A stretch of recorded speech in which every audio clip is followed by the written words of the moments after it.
just to quickly tell you what we're covering this afternoon. We've already talked a little bit about some of the technology we'll be using during the workshop, but we are going to talk in just a minute about what is, because this is a workshop about the United Thank Offering grant that we were a part of, and we want to share our learning with you. So we're going to talk a little bit for those of you that may not be familiar with UTO about what that is, and the timeline that we used for the grant process, and some of the participating congregations who we have, some of us joining on Zoom and some here in the room. Nick is going to talk a lot about the hardware, because we wanted to talk about what you can do at your congregation for really not a lot of money to get started with streaming. So we're going to talk a lot about that, and we have some of our setups here with us, so you can actually do some show and tell and see the equipment. And we're also going to talk about some of the applications. That's why we have Devin and Ben and others here on with us to talk about how they're using this technology, not only for worship services, but for many other things.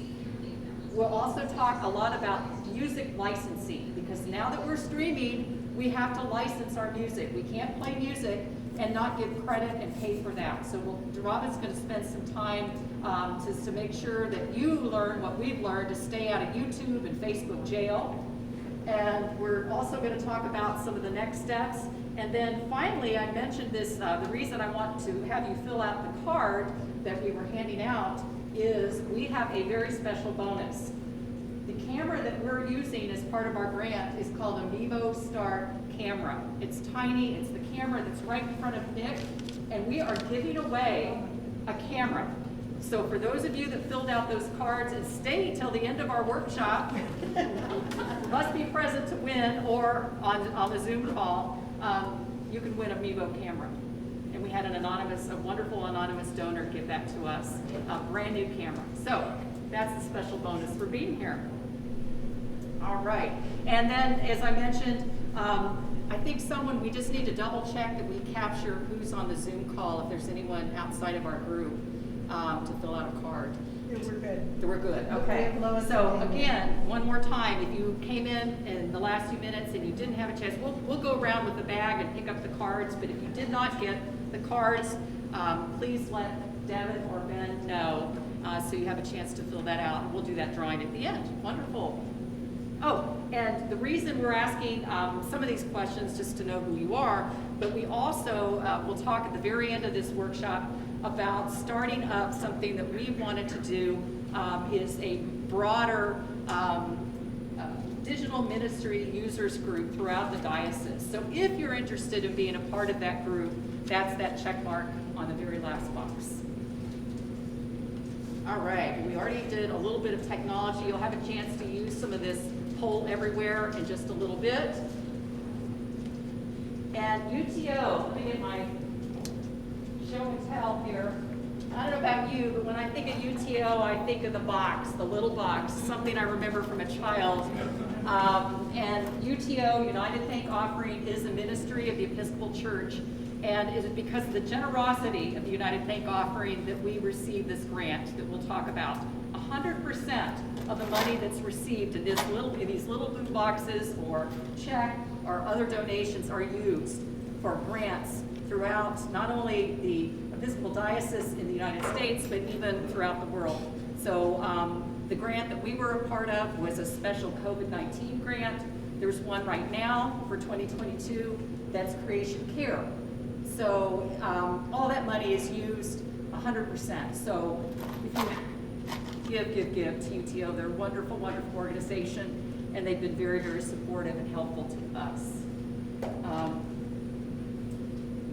The graphic that you see here was the actual timeline, and Joan's son Nathan is a part of our team, and he prepared this wonderful graphic that we submitted when we applied for our grant money. And just a couple of timeline. When we first started putting together the idea for a grant, COVID-19 hit us. We had to stop our regular services, as did everyone, and we had to come up with another way to determine how we were going to do our worship service. So we started to look at a grant just for St. James, Tempe, but we decided that maybe we wanted to have others join us. So We started the grant application in the summer of 2020. We received the funds in December. Nick had all the hardware ordered for 13 different congregations. This is what we were starting out with, and I'll show you a list of those congregations in just a moment. And all the equipment was ordered and received by the end of the year. It was a wonderful Christmas present, and we were able to distribute that to everyone. Because we were very cautious and careful with our spending, we were able to increase our number of congregations that we were able to make a part of our grant to 19. So we have 19 different congregations. The grant was for $25,000, and we will actually complete our grant in December of this year and turn in all our final paperwork. But because our members are learning more and more every single time we meet, we're going to continue our collaboration throughout 2022, and that's one of the things that we hope that we might be able to expand the group and have others join us. Mary, you want to tell them how our timeline is? Our timeline on UTO? Yes. Oh, yes. You mean as far as where it is physically? Well, no, just the... Oh, that they used it. Yes, this grant, yes, thank you, Robin reminded me. UTO was so impressed with this graphic that they actually have made it a part of one of their examples. So if you go to the UTO website about how to complete a grant application, they're using our timeline and our budget too that we put together. And so they had some best practices that they really took from us. So a list of all of our congregations, they're spread throughout the state. Most of the congregations are what I call rural congregations, mission churches. There's a couple of us. There's Oro Valley and St. James Tempe, mid-sized type church, more of a city type church, but we're spread out throughout, and just a wonderful. We have meetings every 3 weeks, which we'll talk about via Zoom and stay connected. But it's been a wonderful journey, and as I said, Ben is here and Devin is here. We've got a couple on the phone that have joined us that will share some of their learnings in a few minutes. And I took just a few pictures of some of the installations. If you go to our website, we have a UTO website, which I'll talk about in a minute. We have many, many more pictures, but I just pulled out a few. We had the bishop. You can see the Mevo camera prominently displayed in every one of these pictures, but just a few to share. And with that, I'm going to turn it over to Nick to talk about the hardware.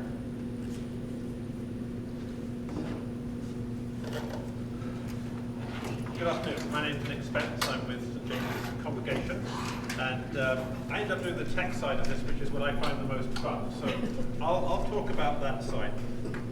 Just to preface this, this is really for small congregations. If you're a large congregation, as some Barnabas were in here earlier, this is really not going to be the way you're going to go to do streaming. This is a streaming that a small church can do on a relatively low budget with a small amount of equipment.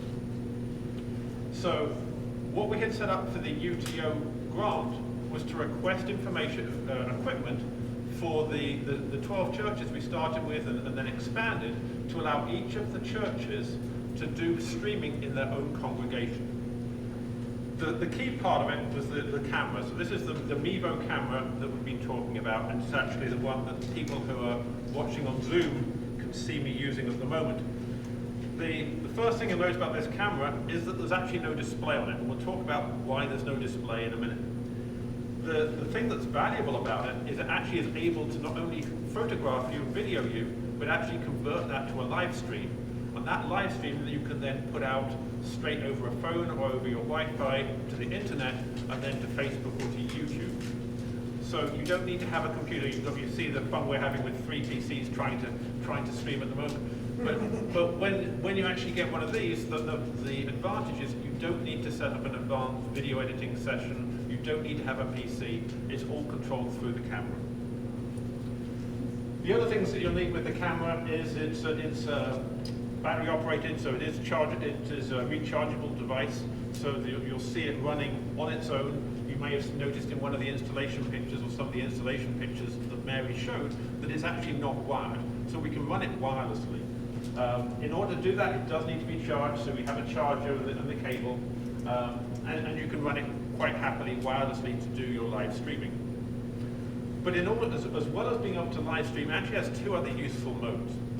The first thing is we passed it out with an SD card, and the reason for the SD card is you're able to use this as a regular camera and record to the SD card, so that you don't need to be live streaming. You can actually be doing a recording of some events that you're doing, some book club meeting, or some message that the rector is giving, and you can record it to an SD card. You can then edit it or upload it directly to YouTube or to Facebook. So it's got a post-recording. It doesn't have to be live.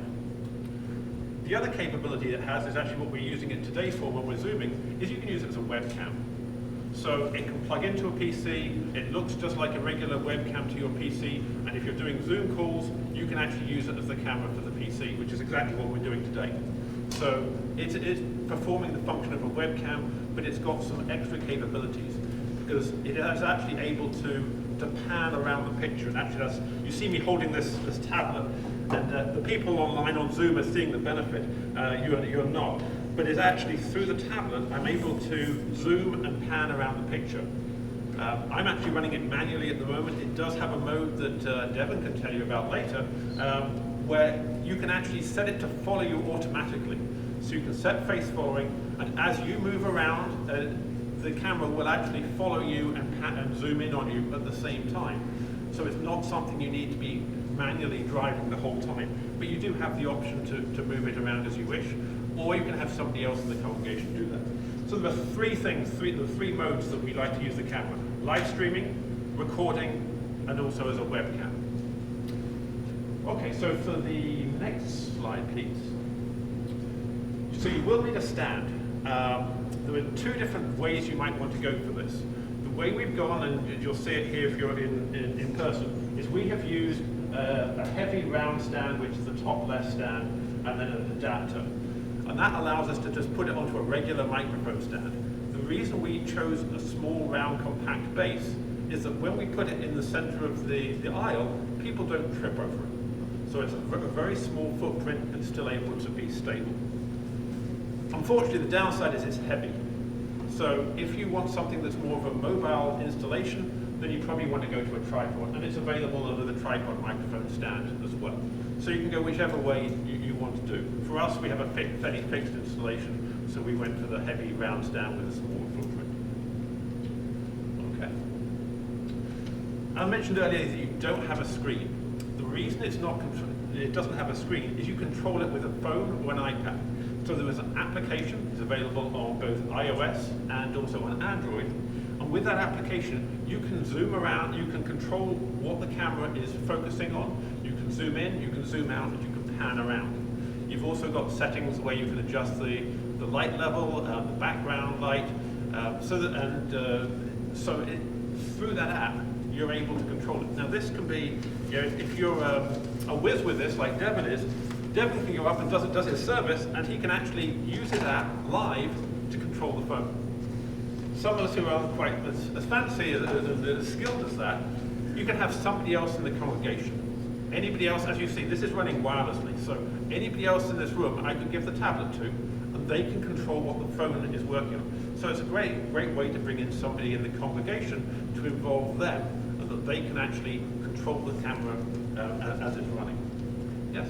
Can you just, was it Devon? Yes. You have the 8-year-old girl. So Devon, 8-year-old girl is actually live streaming Devon's worship. I have an 8-year-old young lady that sits with her grandmother. She asked me if she could do this, and I said sure. I showed her how to do it. She has the iPad, and not only does she run the streaming and the zooming and all of that, but she also, if our organist is out, she knows how to flip screens, and she plays the hymns electronically off of it too. And she's available for rent. No, I'm just This is our IT director. for the right price. And actually, you brought up I'll go off on a slight tangent. You brought up a great point. A lot of people are afraid of technology, and there is a learning curve. I'm not going to claim that everybody can just dive in and immediately start using it. But this is a great opportunity to bring in your children, your grandchildren, or other children's service. They're not afraid of playing with it and trying it out. And that's the way you're going to learn from it. You just got to dive in and try it. So the kids are very happy to do that, and this is a great way if you want to bring youth in and involve them. have them run the camera and do the work with it. Guide them to show them what sort of thing you want them to do, and then let them run with it. And it's a way that they feel that they can contribute to the service and be part of the service. We're now bringing in youth to run our new soundboard and to run our video editing system during the service. So it's a way that they feel that they're participating. It's not just an old people's service anymore. So anyway, sorry for that slight digression. But anyway, that is a way that if you're afraid of technology, it's not something you have to necessarily do. It's something you can bring in others to help with. Anyway, on to the last of the technology slides. So this camera does actually come with a microphone, and the microphone's pretty good. And so a number of people do actually stream using the microphone built into the camera. But you do have a couple of other options. We've actually been using this with a lavalier microphone, actually the same lavalier microphone I'm using right now. But you can run it with an application running on your cell phone. So you can plug the microphone into your cell phone, run the app on your cell phone, and it acts like a wireless mic, except it's cheaper, which is always helpful. And then the person who's got the tablet has a choice. They can actually mix in 3 different audio sources. They can mix in the audio that's coming from the camera, the audio that's coming from one of these Mevo mic apps, and also whatever you have plugged into your tablet. So if you have a microphone plugged into your tablet, you can use that as a third audio source. Or if you happen to have a sound mixer and you want to run the sound from your mixer into the tablet, you have that as a way too. So that's another way that you can bring 3 different audio sources together to make your live stream. Let's see. And if you're unfortunate enough to have an Apple, then you're going to need a lightning adapter Okay, wait a minute. to get to that. But for regular Android users, it's less problematic. So those are the area on the technology. Was there any sort of questions about the technology we've been using before we move on? Yes. How wide is your field of view compared, say, to the iPhone 12 Maxes or Pros? It's wider. This is actually a widescreen view. So at the moment, I'm looking at, I can see this screen here, so. Right. Well, that's the widescreen. So anybody in Zoom or you can see my laptop there. So basically, let's see. From one end of the screen, I'm over. I can get to here, and the other end is past the projector. So it is a wide screen. So And also that camera is forward, like mine sits further back, and I can catch the whole church and then zoom in for a small part. So if I zoom in with that camera, you saw the widescreen, the zoomed in view would be basically just about the size of the screen, okay? So you've got anything between those two where you can zoom. Now be aware that in Devon's case, he's better off using a lavalier microphone, because if you're that far back, you're going to start getting the echoes and the other ambient noise within the church. Yeah. I had 2 questions, actually. Can you record to a hard drive instead of SD? No. No. Okay, and the mic app, is there a way to feed that into a sound system so that you're not needing 2 mics? Not really. If you're going to go that way, then you would probably buy a commercial lavalier microphone, which is actually what I've got here. This is a commercial one. It would come out on a receiver to your sound desk, feed it into your sound desk, and then feed your sound desk into the controlling tablet as your audio there, and run it that way through your system. Probably be your easiest way. A little bit more expensive, but that will give you what you're looking for. Okay. And then the last thing, sorry, I forgot the last slide, just a case to put it in. Obviously, with all this equipment floating around, the last thing you need is it falling out, so we supplied it with a case to carry it with. Okay. In terms of price, it turns out for the whole system to be about $850 to $1,000 to $1,100 to buy a system. The camera is probably the most expensive part at $400. Now the things you've got some choices over, if you already have a tablet or a phone available that you can use, then you can take out this price straight away. So you're looking at basically, if you have your own equipment for the tablet, you're looking at about $450, $500 for a setup. Now the Mevo has no direct annual cost. There is a more advanced package you can get from Vimeo that gives you some extra capabilities, but is not something we've been using or is necessary. However, you do have to watch your licensing fees. If you are putting out audio or music in your church service, you do want to make sure you are licensed.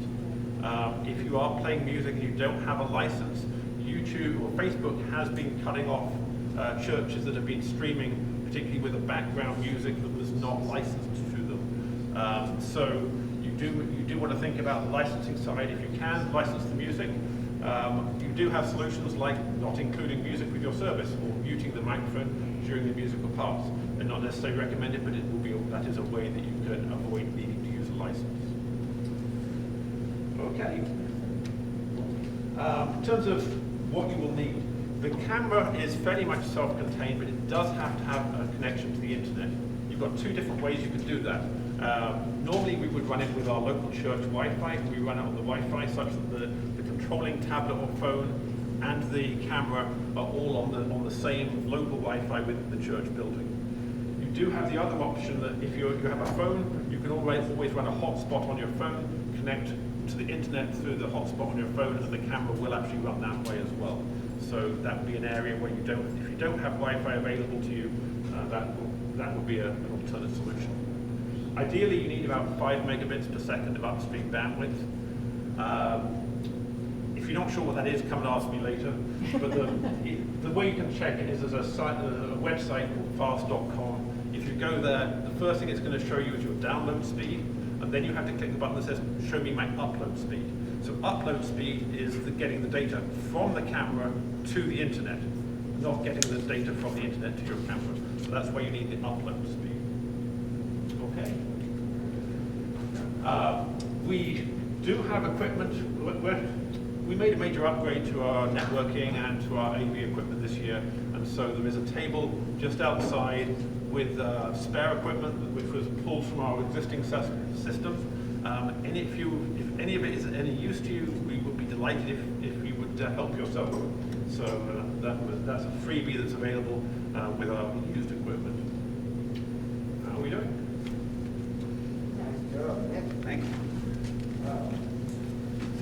Nick, did you want to do any show and tell right now, or do you want to wait until Devin and Ben are up here? I think I'll let Devin and Ben, I think they're natural. Okay, I'm going to turn this over to Devin and Ben in just a minute, but I mentioned earlier that there are a group of 19 congregations that are part of the UTO grant, and we meet, representatives from those 19 congregations meet every 3 weeks. And not everybody can make every meeting, but we do meet religiously every 3 weeks.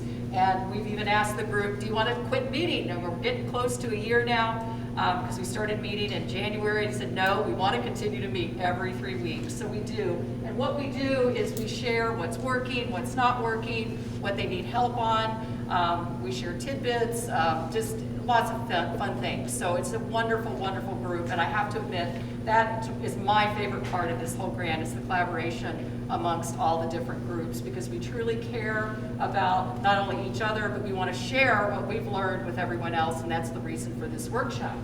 Another thing that we did as well is developed a website just for our group, and the resource card that you received when you came in has that website. You can go to it, you can see the information, we share what we've learned, there's information about the different groups. There is one part of the website that is secure, but you can ask for permission. That's the grant application. All the forms that we filled out to be part of the grant application is on, some of that is protected because there's information on there about people that we just don't give to everybody that joins. But you can get access to that. So if you're thinking about applying for a UTO grant at some point, either next year or the year after, all of our application forms and everything that we did, because as anyone that's ever done a grant, it's a lot of work, but we wanted to share that with you, but that's on the website as well for your information. We thought we were talking about this the other night at our meeting, just to talk a little bit about the reach, I call it, of how when we stream. And this is just some examples. I pulled mainly from St. James, from our numbers, because I actually report those numbers every week. I go in and we have Nick counts how many people are there in person. I look and see how many people have actually viewed us on Facebook or YouTube. and then I add them all up, and you can see some of our recent services. We just installed a new rector a couple of weeks ago, and you can see the reach. If we didn't have our streaming to YouTube or to Facebook, how much we had 316 views, and this was just a week ago. I know it's continuing to add too, but well more than 100 the people that were there at the service. A recent wedding vow renewal, you can see the total reach. I pulled us some information from our regular worship service, and then Devin sent me some information about his congregations, about how many in person and then how many he gets on Zoom. So it's just amazing how, I think the previous session with St. Barnabas mentioned the same thing, how many people actually that they don't even know are actually watching their service on YouTube or Zoom or Facebook. So it's truly, truly amazing, and we're not going to stop streaming. Even though we're back to in-person worship, we're not going to stop streaming because we reach so many more people that way.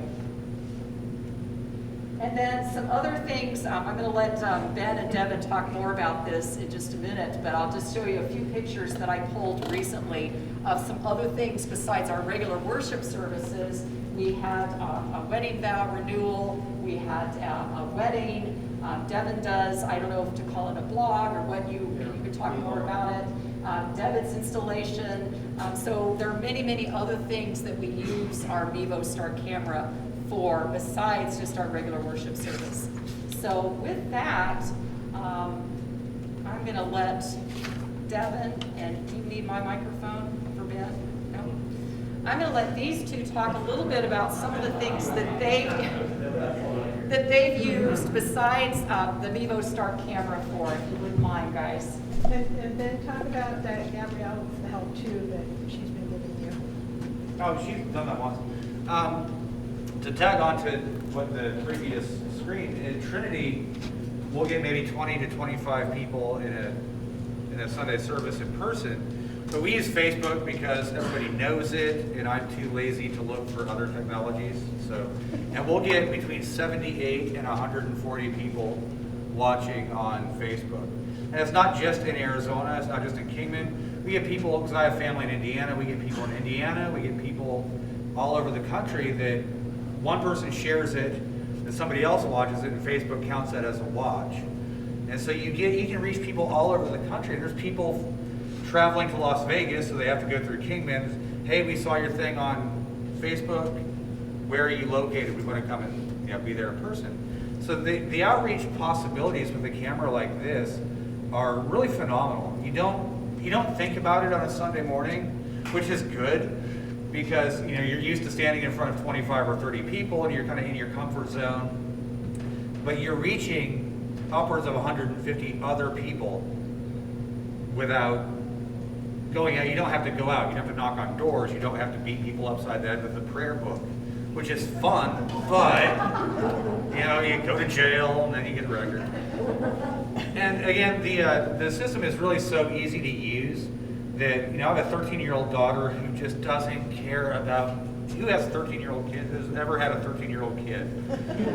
They don't care about anything, and everything is so melodramatic. And I can give her the tablet, say, all right, kiddo, there's nobody else here, can you please do this? And she'll go through the whole thing, and she'll stay paying attention to the service. And we all know 13-year-old kids can't pay attention to anything. She'll pay attention to the service. She's playing with an iPad, like everything her 13-year-old little brain wants is fulfilled. And it's that easy. She can do it, and she does it better than I do. She does it better than the other lady in our church that runs the tablet, because she's 13-year-old and she wants to be creative about it. But you can reach so many people with this technology. Yes, sir? I'm just wondering from the different speakers, what you hear from Bishop Jennifer or national leaders, that you see this as forever for every church driving towards hybrid worship. I think an online presence should be what we're doing going forward. The world's changing so fast that we can't say in 5 years, we're still going to be using this technology. But I think an online presence, an electronic presence like that, should be the new norm. because we do reach so many other people. And if I'm reaching somebody in Indiana, and they're looking, they're like, wow, that's what the Episcopal Church is. You know, they're going to look around Indianapolis for an Episcopal Church. You know, let's check it out over there. Or, you know, wherever they're at, they may check out where an Episcopal Church is. Yep. For a couple things here, like here, this is my actual ordination. I was ordained in a parking lot due to COVID, and my ordination was actually out in the parking lot and streamed live to a couple hundred people using this camera. And then I periodically will do these little things. I don't know if you've ever seen them on YouTube where like Nadia Bolz-Weber does this like 3-minute little thought type thing. I started doing these here, and I'm actually in this video by myself with the iPad in my own lap doing that. And down here there's a case. I have a ring light that came with this so that I can do these types of things. But back to the question about do we see this going forward? If you're not having some sort of online presence, you're not doing as everything you can be doing to reach people. For instance, not just the services, but I have people in my congregation. I use Zoom mainly for our streaming service at the request of some members of our congregation. And I have people that are in hospice or homebound that now are taking part by this. I have taken my Mevo set up at the church, run over to the care center where a spouse was, and the congregation waited behind and sat and talked with her through the camera, and I had the phone over on the other side with Zoom where she was able to still communicate. I've had congregants in hospice who couldn't talk to family or friends or missed their congregation. Right. At the end of the service, I have what I call photo booth time, and I leave the camera running, and everybody will stay online on Zoom because we can interact, and I've got a big TV down in front. But they stay online, and the congregation will line up to stand there and talk to their friends who either can't come because they're traveling or because they are homebound due to health or are in hospice or in care centers, and they interact that way. And as for the outreach, I had a lady that I was doing a wedding for, and as part of our premarital counseling with, you know, regular attendance to the service, but she was in another town. So she was taking part in the service via the Zoom link to the streaming service to the church. And so she got her mom turned on to it. And so for about a year, her mom joined us, and then her mom kind of dropped off. And I always check up with people, and she emailed me, she said, I want you to know I haven't stopped going to church. It just inspired me to go back to my church. So she found a congregation close to her here in the valley and has started visiting and is now a member of that congregation, and it all started with a streaming service. There are so many capabilities outside of it. Pastoral Care was huge when we decided to do this, and I wanted to do that. Oh, I thought it was me. So it's dance time now? So Pastoral Care, being able to, I've streamed funerals to family members who could not attend and wanted to be part of the service. So we sent them a Zoom link so that they could actually take part in the service. And the family even went over to the TV screen there that we had and was able to interact and have conversations with those that could not attend in person. I've done pastoral care with it, where somebody wanted to talk, but because of COVID didn't feel comfortable interacting in person. I've gone down to the church, turned on the Mevo, put my laptop up there, and we've had one-on-one time with this. Bishops' committee meetings, yes. So you actually have a screen which shows the people zooming in at the front of the Yep. church? I've got a during the 42-inch service? TV down front where I see it. We've talked about the congregation, whether they want to see part of that. That's one of the reasons we like Zoom, is because we get the back and forth interaction. But yeah, we have it, and we're looking at moving it off to the side so that they can continue to see. And before I forget, the question about the microphone, I did that and used my wireless mic in my phone. The problem with it is it gives you like a millisecond or two delay, and it's really annoying to the congregation. But it is. So that was the issue with that one, but we continue to play with it.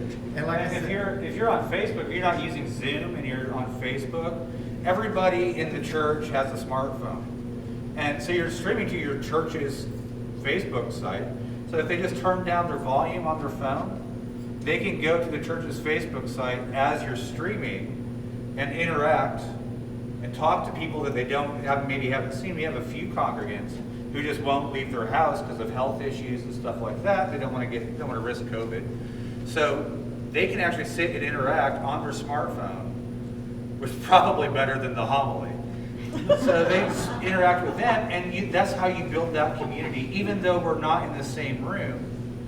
Through technology and through using technology during the service, who'd have thought, right? For 10 years since smartphones came out, turn off your phone in church. Now, no, keep them on, use them, play with them. But you can interact, you can build that community, you can strengthen those bonds that through COVID and through everything else, murder hornets, have maybe been strained. Now we have found a way that we can actually build those bonds and keep those bonds strong and healthy. We have one member of the congregation who hadn't attended services for 3 years. She's oxygen dependent, homebound, had nothing to do with COVID. And I talked to her and I said, hey, we're going to start streaming through Zoom. Would you like the link? And she said, please email her. She is the first person online for every services, 30 minutes ahead of the services, and she's there every service, every Sunday, every holy day that doesn't fall on a Sunday, every Wednesday evening prayer, every compline. She is there. And that camera, I make sure I turn it on ahead of time, and the congregation knows they can go over and talk to whoever's on that line on screen and have those interactions with them. And the interactions are great because you have people from all over. You have people from all over the state, you have people from all over the country, and not just to build the bonds that already exist in the congregation, but you'll have people asking questions from New York or wherever they're at, Indiana. They're asking spiritual questions. Well, I didn't know that you guys believed in that. Now you have not just the priest or the deacon who can answer those questions, but everybody in the church gets a chance to live into those questions. Everybody in the church gets a chance to say, well, you know, Father Ben does, but this is kind of my take on it. And they see that there's differing opinions, differing thoughts on God, but we're still all at the same table. You can't say that, I mean, it's on film. You can't deny it, right? It's like, no, it never happened. So it gives you, right? It's like, no, we didn't give communion to that guy. But it gives you that chance to really open up. And if you want to interact on that, you're almost pushed into what do I really believe? And it's okay. It's okay to live say, I don't know what I believe. And it gives everybody that opportunity to do so it really does even out the playing field. And it expands our ministry, expands the Episcopal. Yes, sir? More a tech question that based off how your counts and how many people are out there, how do you handle, you got one login, but what if there's 2 or 3 faces and you're not using Zoom, you're using, Zoom you can see them. But Facebook's neat because we'll record the service and live stream the service at 10 o'clock. And then at 8 o'clock in the evening, suddenly there's 5 more people watching. Mm-hmm. They waited all day long, so they can watch any time. I understand that. Like more people talking. Yeah. On the technology side, this camera has the auto zoom, auto find face. No, on the other end, the people watching, when you were sending in, you got 30 people live and 50 people out there. Is 50 logins or 50 actual people? No, there's 50 actual. There's 50 people have logged. I guess They're just on our Facebook page. Yeah, they're on your Facebook, but Right. if a couple is sitting there watching, So- Yeah, then we they're don't. one. they're- Right, just that's count one. Yeah, one. that's Okay. Think of it as an access point. Yeah. One So access one access point, but we do a lot where we've had one access point and we'll have 3 and 4 family members. Right. Well, actually, 2 family members and 2 dogs, but anyway. Or if they have a 13-year-old kid, they're in their room playing on their phone. My cat is so big. Yeah, so that's how we. Okay. Okay, so part of this workshop was to talk about the Evangelize part, which is what Ben and Devin has really hopefully have shared. But with all of this comes some responsibility. So if you take out your phone again, and we'd like to know the question that you have, whoops, and it should be up there, is, did you plug me in? No, from there. what are you doing to protect yourself against music licensing violation? Now, a lot of you, if you were having music, you probably were using a license called CCLI. There's also a license called One License. And you'll find, for instance, we know that, well, I can't remember his name right now, but some of our composers may be on CCLI and not on One, or they won't be on CCLI and they will be on One. So what we're trying to understand is, how are you streaming? Now, you not only need the copyright license, but also a license to actually stream. So that's a new part of the bundle. And the disclaimer here is I'm not a legal person. I've just read a lot about this. Yes, sir. Streaming is the one license. I'm sorry, I can't hear you. One license is. Oh, hi, Steve. One license is the streaming aspect. Yeah, it's called ONE. One license is the name. It's like CCLI. And both of them have what they call bundles. So you can get the copyright and you get the right to stream. And most of the right to stream also helps protect your clergy sermons and some of the other things that you are doing. So that was one of the first questions that we had for you. It's nice to know that a lot of you actually have, people are changing their mind. What was the CCU license? CCLI. CCLI. We'll talk about that in just a minute. Yeah, it's another music licensing. So we're asking now which licensing services you actually use. Isn't that hardly? Now, I'm going to ask his forgiveness now. I'm going to use Father Carey as an example. Father Carey loves to do a folk service where we use folk music. A lot of that folk music is not in CCLI and is not in One License. You have to have an ASCAP or a BMI license on top of that. So you need to really understand what your music is looking like, and you need to be able to report those numbers, because that's what Facebook and YouTube, sorry for the that's what Facebook and YouTube will put you in jail for. So let's go back to that.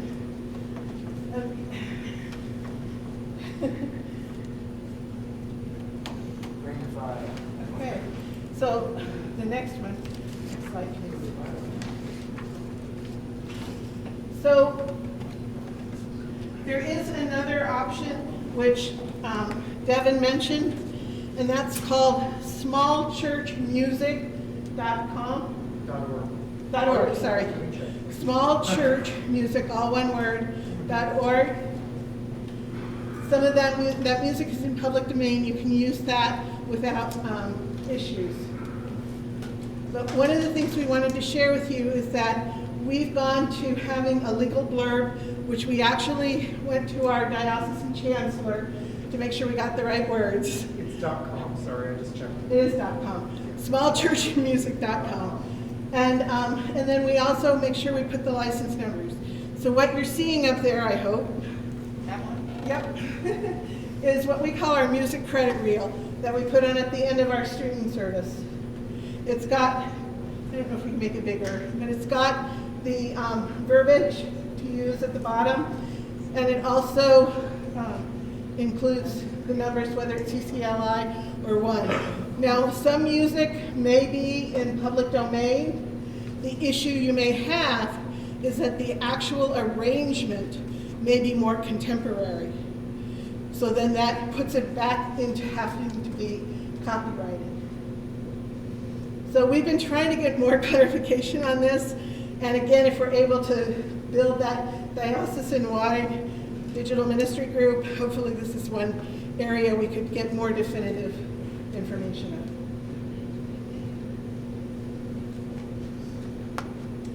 So you keep, I'm sorry, what? Are you going to put this PowerPoint up on your website? This PowerPoint? Yeah, it's got a lot of information. We could, certainly. Yeah. Yeah. So we can put this on the UTO website. Which is uto.stjamestempe.org. Yeah, it's on the card. So other best practices we see is putting the streaming disclaimer, which you see here. And again, This has been shared with the UTO congregations. You also need to leave space in your sanctuary for those who do not want to be on camera. And then, as we said at the beginning, we have a sign posted when you come in telling you that we are streaming. And if you don't want to be seen on camera, and this is really important, even if they're going to go up to take communion, you may want to bring communion to them so that they don't have to go up and possibly be in the streaming. And then again, for youth under 18, you do need to have a photo or video release.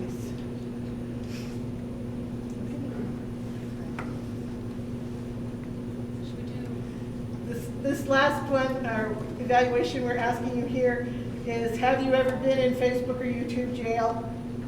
And that should be, whoops, we gotta plug me back in.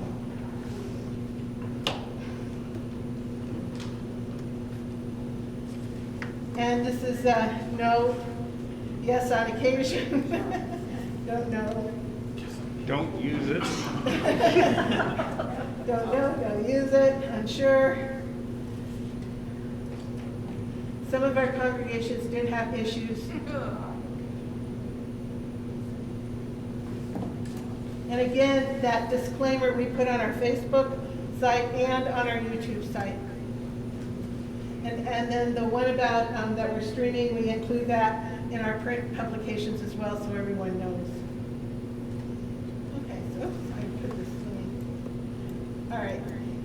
I'm glad most of you have not been in YouTube jail. Or in Facebook cut you off in the middle of the service because you're screaming a song that's not licensed.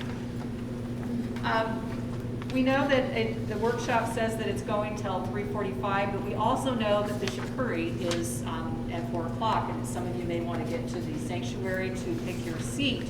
So what we decided to do is change things a little bit and to talk about, we're going to do the drawing first. And then we're going to stay behind if you have questions or want to play with some of the equipment. We actually have 3 Mevo Start kits here, and you're welcome to stay. We'll be here till 3:45 to answer any questions, talk about if you want to play with the equipment, anything else that you might have. But we also wanted to be practical and know that we understand people want to leave. But I did want to say too that one of the things that we want to encourage is to encourage digital ministry throughout your congregation.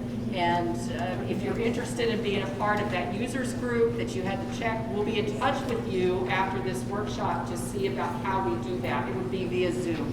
So at this point, Devon's, I think, and Ben are going around and making sure everybody had a chance to turn in their card for the Mevo Start camera. And after, this is the last, oh, there's some more cards over there. I'm already. This is the last slide that we're asking if you'd like to tell us how we've done with this workshop.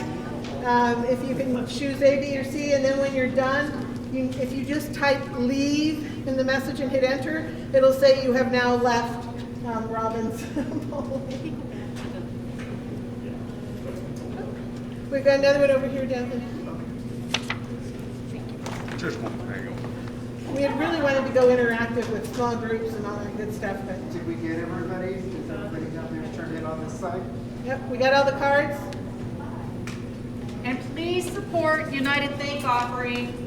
Because of their generosity, we were able to do this grant and other wonderful grants that are taking place right now. So please be generous. Put your coins in the box. Okay.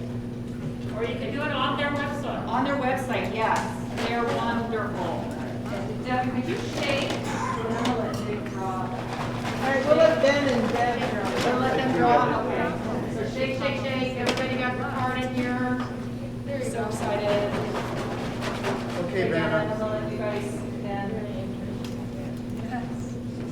This is sort of like when you get the goldfish and then you have to buy all the stuff that goes with it. Doris, Elizabeth.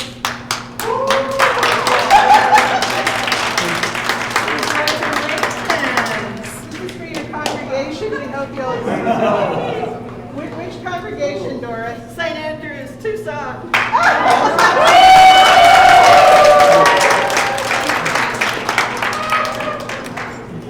Congratulations, Doris.